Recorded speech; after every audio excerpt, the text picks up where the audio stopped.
I believe datasets are which power the large language models.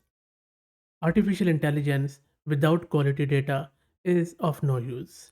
That is why I am very keen always to learn about more data sets which are of very high quality. Recently, I stumbled upon a very unique and much needed data set from players on Hugging Face, and that data set is about YouTube Commons.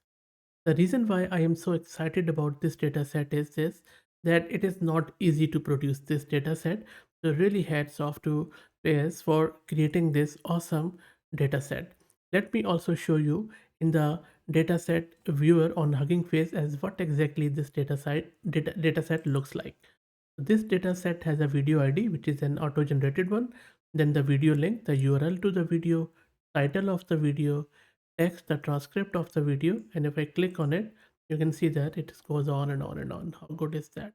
Then the name of the channel, and then channel ID, date when it was published, license, original language, and it is in the format of what sort of language is that, and then language ID, transcript, language, word count. That is amazing. Character count. Can you believe that?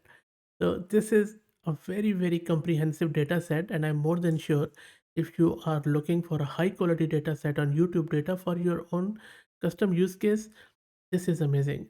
For example, recently I was looking at use case where I needed to go through some of the proprietary videos which were just stored in a personal private storage, and basically an S3 bucket in AWS. And then I was to just get those videos, create a transcript, and then store that transcript in the vector database, and then do the RAG with the LLM.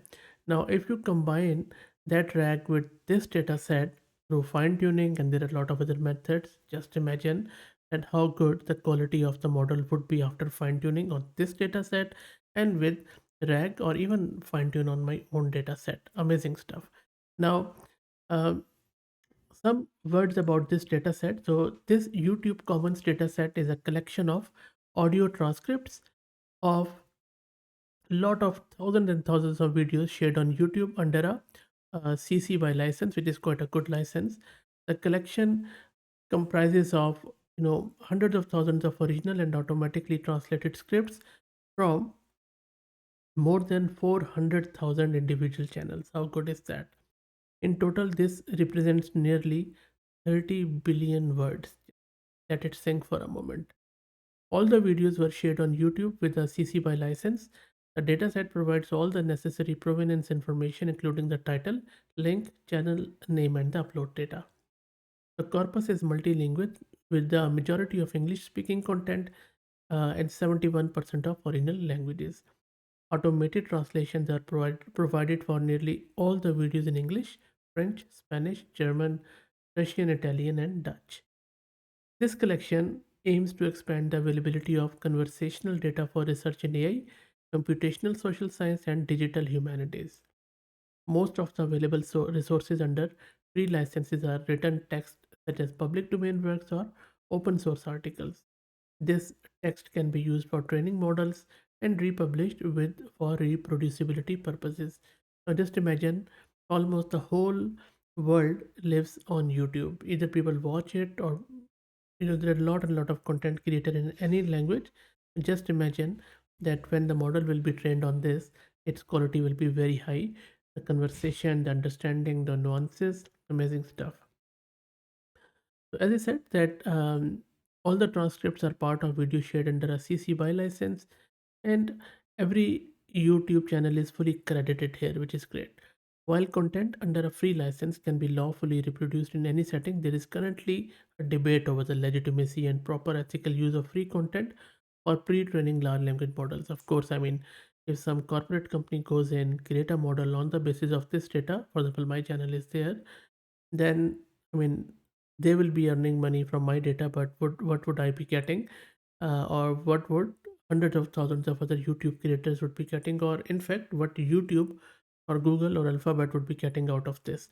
Because this is they are um, paying for the resources and all that stuff. So anyway, so that is a very, very gray area. I'm not going to go in there, but I think this is amazing. And this corpus was stored and processed with generous support of Scaleway. It was built with the support and concerted effort of a lot of startups and a lot of other stakeholders like French Ministry of Culture, and you can read it on their model dataset card as well. So amazing stuff. Now, I think there are a lot of other things which I could go on and about this dataset because current LLMs have been trained on copyrighted YouTube videos. So OpenAI has even notably used more than 1 million hours to train its model. It is urgent to show that these practices are not only unethical but also they are not necessary to train state-of-the-art LLM. So, and we already know that open conversational data has always been scarce.